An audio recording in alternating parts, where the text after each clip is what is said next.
Welcome. My name is Paolo Annino, and I teach at Florida State University College of Law. I'm honored to be here today. I want to thank Alan Abramowitz and Thomasina Moore with the State Guardian Ad Litem program for the invitation. One of the reasons I'm very excited to be here is because I'll be talking about developmental disability waiver. And you can say, well, why are you excited about that? Well, a lot of good things have happened recently that's going to benefit children who are in the Guardian Ad Litem program. And let me talk about what those great opportunities that now exist for advocates out in the community to really make a difference for children with disabilities who are in the foster care system. This past session, Governor Scott and the legislature has come up with funding, approximately $16 million, leveraging with the federal government. It's going to be approximately $40 million to bring down the wait list for the Medicaid waiver. As we're going to talk in the next 3 hours approximately about the Medicaid waiver, and we're going to talk about the wait list. There's right now over 20,000 people who have been found eligible for a Medicaid waiver, and these services are medically necessary for these over 20,000 people, but they've just been sitting there waiting for the services. Now the legislature, with this extra funding, we need to thank the legislature and the governor for this, there's going to be enough funding to take roughly 2,000 people off the 20,000 person wait list. That's a huge chunk of folks that's going to be coming off the wait list. And we know, and this is why I'm happy to be here, we know that many of the 2,000 are going to be children from the foster care system. So what needs to happen next in order for these children who have been on the wait list, waiting to receive a Medicaid waiver, what needs to happen next is, as my friends in the Commonwealth nations say, we need to pull up our socks and really get to work to do the legal work to move these children from the wait list to actually getting the services so they can actually thrive. So that's why it's a great opportunity, and that's why I'm happy to be here. Now, I've been using this phrase, developmental disability waiver. You know, what is it? What is the DD waiver? And I wish it was an easier thing to explain. And so I'm going to try to first talk about its history. And a lot of times when we understand the history, we can understand how it's presently being used. Really the history of the DD waiver really goes back to the 19th century, to the 20th century, most of the 20th century. And what that is around the country, not just Florida, around the country, any social issue, any social question, the first answer was by society, institutionalize. Institutionalize. So we institutionalized juveniles in these huge juvenile delinquency centers, reform schools. We had one here in Florida called Dozier, one of the largest in the country, in Marianna, Florida. We institutionalized folks with mental illness in these huge institutions, thousands and thousands of folks, these huge institutions around the state who had mental illnesses. So the answer in the 19th century and in a good part of at least half of the 20th century was social question, social issue, how do we deal with it? Institutionalize. Well, we've learned that that's the wrong answer. We've learned that's the wrong answer. And so there's been a movement since second half of the 20th century to the present to de-institutionalize, to take people away from these huge institutions. In Florida, our own history is striking. What we did in Florida, we had this huge compound, several thousand acre compound in Gainesville, Florida, and we called it, the Florida legislature called it the Farm Colony for the Epileptic and Feeble-Minded. The Farm Colony for the Epileptic and Feeble-Minded. And we started this in 1921, and it lasted until 1961. This huge compound is where we literally dumped children and adults with developmental disabilities. And when I look at the history of the farm colony, we read almost every year the legislature, Florida legislature would do a study, and the conclusion was always the same. Kids are rotting at the farm colony. Kids are being warehoused. Kids are being physically and sexually abused in the farm colony. So we had a long history of that, so we moved away from the farm colony in 1961. But what did Florida do? Well, we did what I call farm colony light. We created something called Sunlands, which in my opinion was a euphemism. Because again, the same problems that happened with the farm colony for the epileptic and the feeble-minded happened in the Sunlands. And the Sunlands then were being sued around the state for inhumane conditions. Again, the whole idea was to deinstitutionalize so folks would live in the community. The thought is that if people live in the community, they have more choice and more dignity by living in the community. And then the question is, okay, we're going to deinstitutionalize, we're going to close down these farm colony, we're going to close down these Sunlands. Where are the folks going to live in the community? How are they going to live in the community? Where is the funding? Because as we all know, if there's no jingle, you can't do anything, right? So where's the funding for folks to live in the community who have developmental disabilities and who need support and who need some assistance to thrive like the rest of us? So Congress then came up with this idea. And the idea is to come up with funding to encourage the states. Remember, every state's an experiment. So Congress wants to encourage the states to deinstitutionalize, to close down these massive institutions, to let folks go in the community. So how is Congress going to do that? Well, Congress, through the spending clause, for those who love constitutional law, through the spending clause, offers some jingle to the states and says, look, we'll come up with some money to help you deinstitutionalize, to help you to allow folks to be in a community, to prevent folks from entering those institutions. And by institutions, we're going to be talking about institutions today. Really, the federal law talks about 3 different types of facilities as being institutions.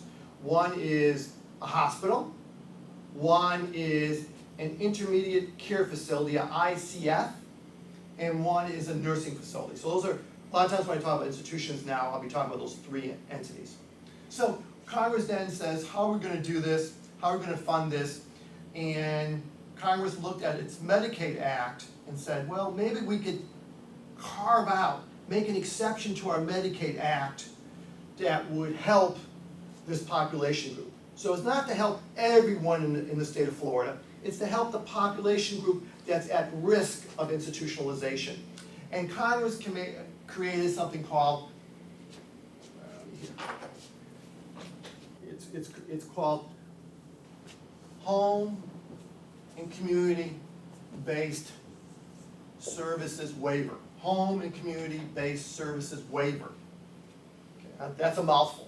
So hopefully by the end of today at least, you'll be able to understand what this means. So, and especially this segment, where I'm going to talk about what the DD Waiver is. So, so Congress created this home and community-based waiver. Sometimes you'll hear this phrase, a 1915, well, I'll give you the number in a few minutes.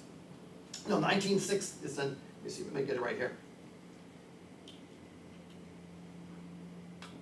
Yeah, it's a 1915 C waiver. Sometimes they call it that, but it's up to you. We're going to just call it the DD waiver for today. So Congress created this home and community-based services waiver to encourage states to allow folks in the community. So that's what a DD waiver, that's the purpose, and what a developmental disability waiver is, it's one of the home and community-based services waivers. It's one of the waivers that its intended purpose is to prevent institutionalization. So it's part of Medicaid, it's a special part of Medicaid. So now the next thing I need to explain then, since we now know the purpose of a developmental disability waiver is to prevent institutionalization, now we need to talk about what is Medicaid, because it's a part of Medicaid. And my colleague in Gainesville, Nancy Wright, attorney Nancy Wright, already gave a talk on this, so I'm just going to give a little brief overview, because I think it's important, because it's important to distinguish the DD waiver, which we're going to talk about today,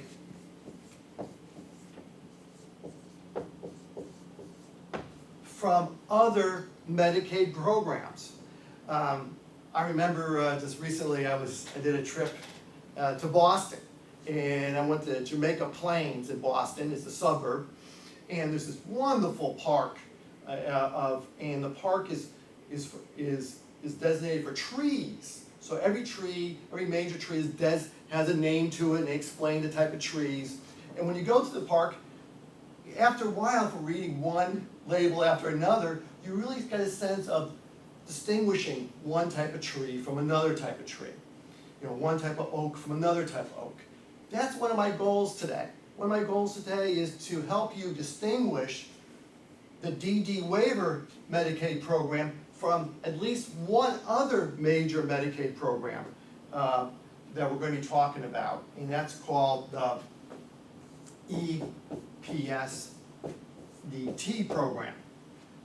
Love what Congress did by coming up with these wonderful names. Anyway, yeah, EPSDT stands for Early Periodic Screening Diagnostic Treatment. Let me do it again. Early Periodic Early Periodic Screening Diagnostic Treatment. There it goes. So that's another major program, but it's different from the DD waiver. So you need to be able to distinguish the two and know when you use EPSDT and when you use the DD waiver. Okay, so we'll talk about that. So what is Medicaid? Well, you probably have been reading the papers, looking at the news, and you hear a lot about Medicaid expansion. So Medicaid has gotten a lot of attention recently. Also with the Affordable Care Act. The Affordable Care Act, which is our new major legislation, law dealing with health care in this country. So what is Medicaid? Medicaid, again, we always talk about history to understand anything. So Medicaid occurred in 1965. That's when it passed. And the point of Medicaid in 1965 was to help needy persons. And in 1965, Congress found 4 groups of needy persons.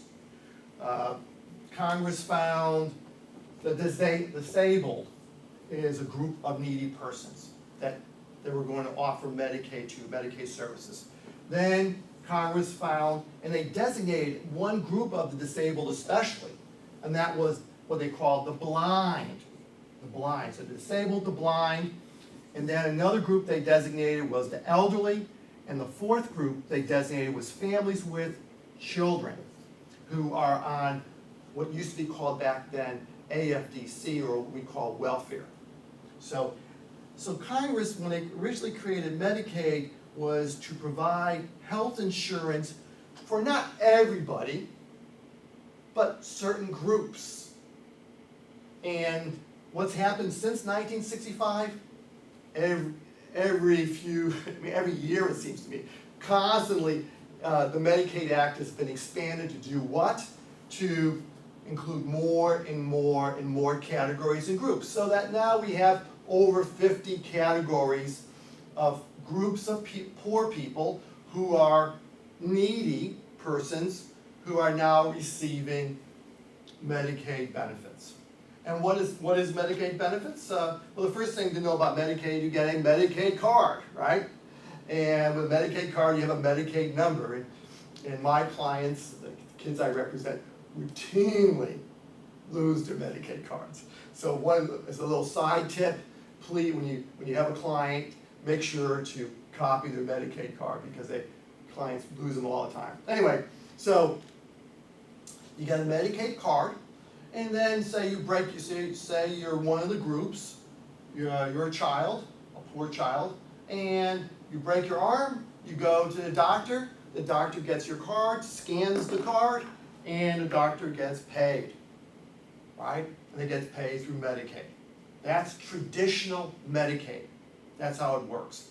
You have to be eligible. Eligible means you have to be poor, and that you have to be in one of what we have nowadays called the 50 or so designated needy persons groups. And then the issue then was finding a doctor or a medical provider that accepted Medicaid.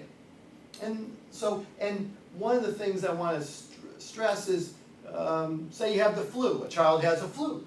Again, Medicaid card, goes to a doctor that accepts Medicaid, scans the card, doctor gets paid, kids gets the services. No co-payments, no premiums. So Medicaid then is an insurance program for certain groups of folks. One of the themes I want to get across is Medicaid, when we talk about, and I call it, sometimes I call it regular Medicaid or traditional Medicaid. When we talk about Medicaid, or regular Medicaid or traditional Medicaid, the big thing is going to be rehabilitation. So the purpose of a Medicaid is rehabilitation. Broken arm, fix your arm. That's the rehabilitation. That's the goal of traditional Medicaid. Now what's happened, I think I need to just do a little detour here, since I've given you a little overview of Medicaid. I need to do a little detour because I was talking about traditional Medicaid. That really has changed here in Florida. Florida, like several other states, is doing an experiment, a major experiment called managed care. So we have something in Florida that MMA, we have in Florida, that's a managed care system, managed medical assistance. And that is our managed care system for all the for the vast majority of folks who are on Medicaid. Over 90% are all now in the state of Florida in managed care. So that's also another characteristic now of Medicaid, of traditional Medicaid. So Medicaid now is being implemented through a managed care system, where you have different private companies who run these managed care systems. They have a network of doctors in the managed care system, and they have a primary physician or primary provider who designates when you could go to a specialist, who coordinates your health care plans. Okay, so we are a managed care state. Now let's get back to Medicaid. Some points about Medicaid that are going to be helpful for us to understand the DD waiver and the Home and Community-Based Services waiver, which DD waiver is part of. Medicaid, the way it works is, as I started, it's all about the jingle, right? So there's a state plan. So every state who wants to obtain the Medicaid jingle must submit a state plan. And so every state in the union has done that to the feds. So there's a state plan, and in the state plan there are mandatory services and there are optional services.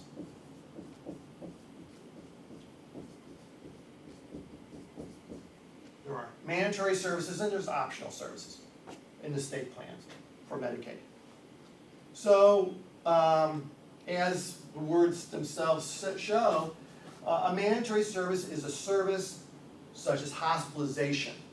So if you're on Medicaid anywhere in this country, in any of the states, that state has to provide you, if you're on Medicaid, hospitalization.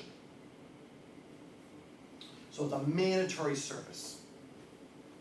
Optional services, the states have options. They can either opt in or they can opt out to that specific service. And if the state opts in, then later on they can opt out. It's an optional service. It's up to the state.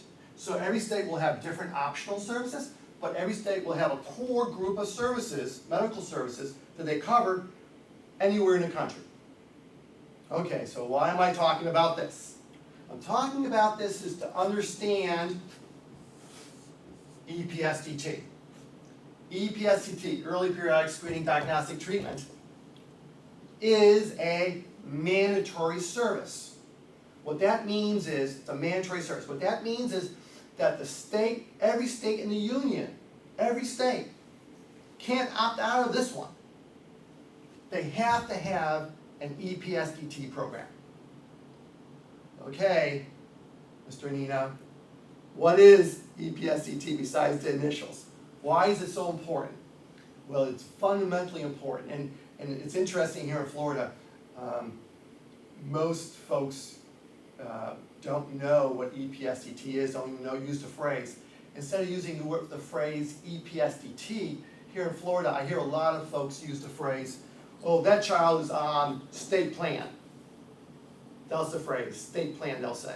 Well, really, that doesn't make any, state plan is both mandatory services and optional services, and there's a bunch of mandatory services, and there's more optional services. So that's really kind of a shortcut to EPSDT, because it's one of the many mandatory services. But what is EPSDT? Well, really it's a program that saved literally the lives of millions of children around the country. It is a healthcare program for poor children. So it's a healthcare program for what poor children? All poor children. Of course, there is in this country we make an exception for the undocumented children. So there's an exception for the undocumented, or some people call it illegal children, not here on immigration status. So, but if it's with that exception, the EPSDT program is a Medicaid program that covers all children in every state that's poor. In every state, and the main qualification, the primary qualification is income. And one of the attachments we're going to do with this video is the federal poverty guidelines. Come out every year, and so you'll be able to see, based on the number of members of the family, what's considered poor. And so when a child receives a Medicaid card, really what program they're under is EPSDT. And that's the program that is going to provide them the services. And those services really are, and this is what the federal law says, any service that corrects or ameliorates, that's what the federal law says, corrects or ameliorates the condition. It is primarily for rehabilitation. So broken arms, flu, you name it, EPSDT applies. Is there any limits on EPSDT? Yeah, there's limits. Experimentation. EPSDT will not cover any type of experimental drugs, experimental surgery. EPSDT will not cover anything like that. Okay? So it is an incredible Medicaid program that covers all poor children. And so it's important for us to know about it for advocates in the Guardian ad litem program. So how do you trigger EPSDT services? Well, the way you trigger it is very straightforward. Again, you just get your Medicaid card. So you have to be found or deemed eligible for Medicaid. You have to have a Medicaid number. You go to either your managed care doctor or you go to your primary care doctor, and the doctor makes, or medical provider makes a prescription. And that's what triggers the services. So you're required to have a prescription. Now, again, because my talk is not on EPSDT, I can't go into details of it. Certain services under EPSDT needs prior authorization, and that's a long discussion. But for our purposes, really the way to get EPSDT services is getting a prescription. But again, there are some that require pre-authorization. Now let's get back to the topic at hand, why we're here. And we're here is to try to understand what a DD waiver is. Well, a DD waiver is different from EPSDT. And let me just kind of explain how it's different.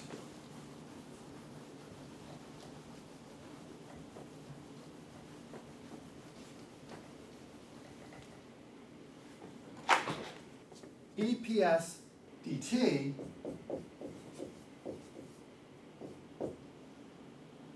is primarily rehabilitation.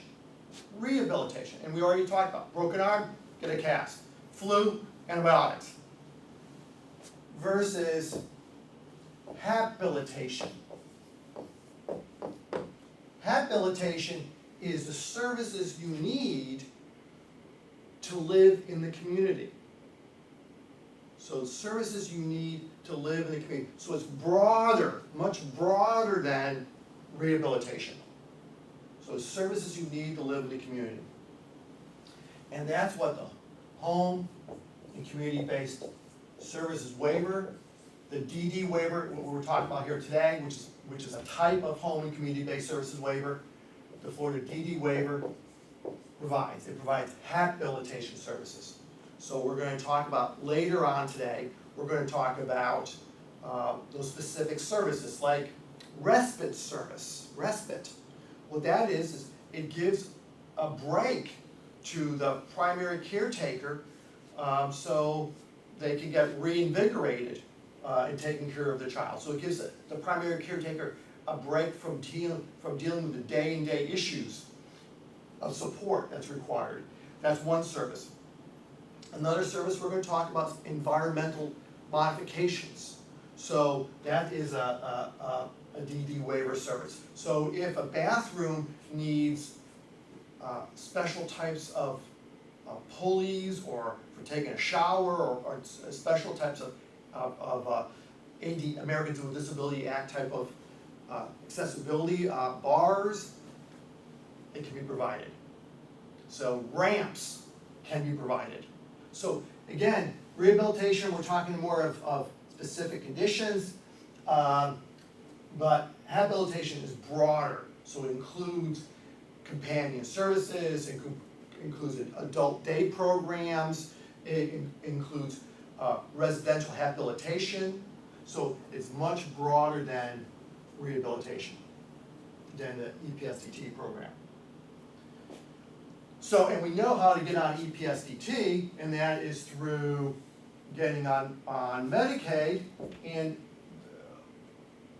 in Florida, just in case, again, this is a little detour, the way, and I'm sure my colleague, Attorney Nancy Wright, has gone into detail on this, the way you get into Medicaid, we're a one-shot application process. So there's an application, a kids care application that you file, and we'll have a copy of that with this video, and it's filed online. So, and that's how you begin the process of establishing what primarily the process for children when you're establishing is poverty. In order, poverty and residency also, I should say. Okay, so the two big programs that are out there, the two big different types of oak trees, is EPSDT, and it's going to be the Home and Community-Based Services Waiver, the DD Waiver. And the DD Waiver is going to provide us the habilitation services that we need. Now in Florida, we often talk about the waiver and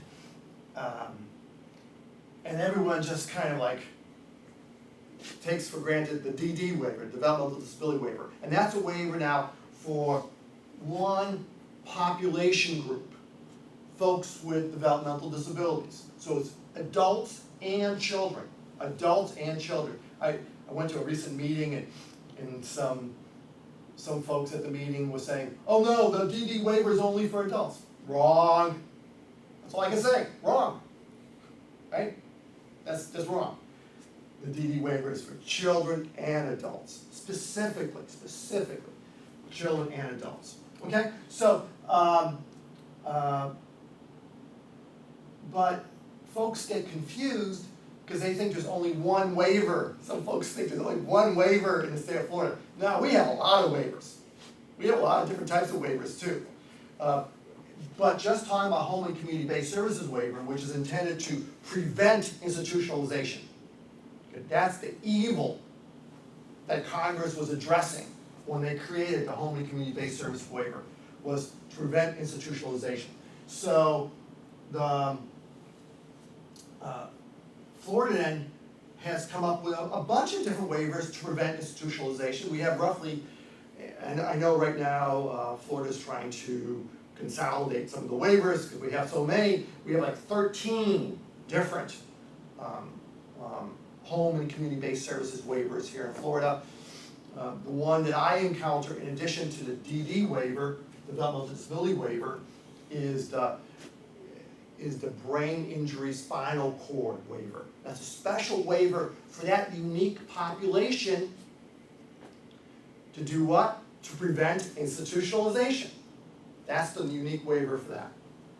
Okay, so we have a lot of different types of waivers, but the waiver we're talking about, the home and community-based waiver we're talking about, is for one population group. That is folks with developmental disabilities, and as we start off with, it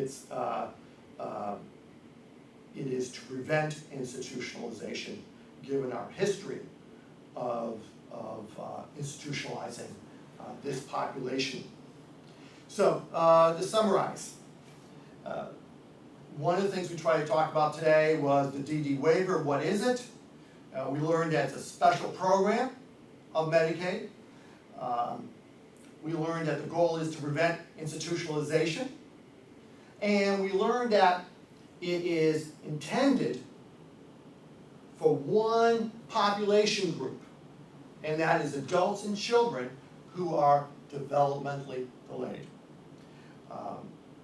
In the next section, and we're going to have 4 sections altogether, we're going to talk about how you become eligible for the DD waiver, how you become eligible for it, and we're going to talk about Florida statutes 393. And that's how we become eligible for the DD waiver. Thank you, and I look forward to talking to you about how to become eligible in the next segment.